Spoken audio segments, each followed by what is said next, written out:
Saka ano, mga hamon. Hamon. O pagkain mo araw-araw. Tapos yung trabaho mo, tagahindot ka lang ng camel, kaya pala ay camel. Gusto mo nga natawan? Tira muna tayo dito sa may mental. Ay, dun ako sa may ano.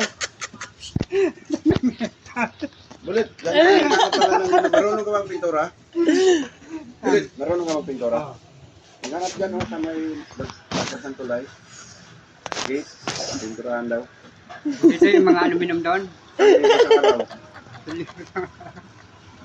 Oo nga, mataas nga lang.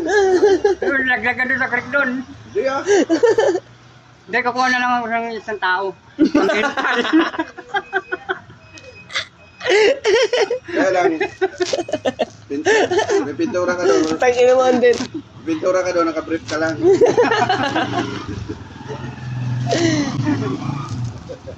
Meron doon tao sa mental, oh. Pinipitik yun lang kung ano to. Yung Hindi, isa, hindi. Buo na desisyon nito. Tama. Ba't galing ka doon? yung isa naliligo. Walang tubig, oh. Tabo-tabo siya. Ligo siya kunyari, oh. Trip lang yun.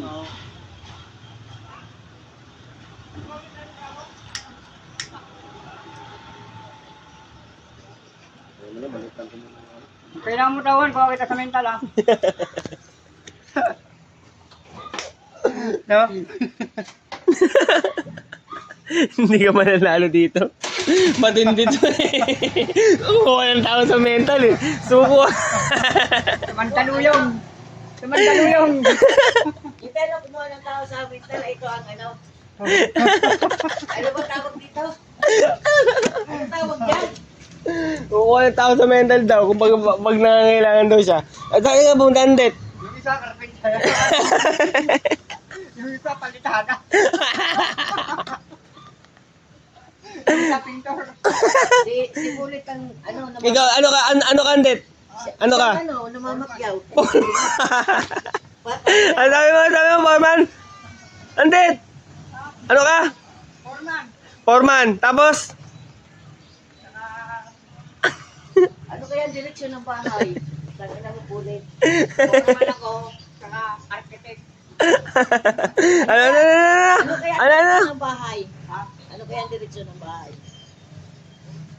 Liko-liko.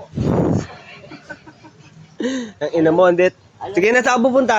Alam din ng gago. Ingat.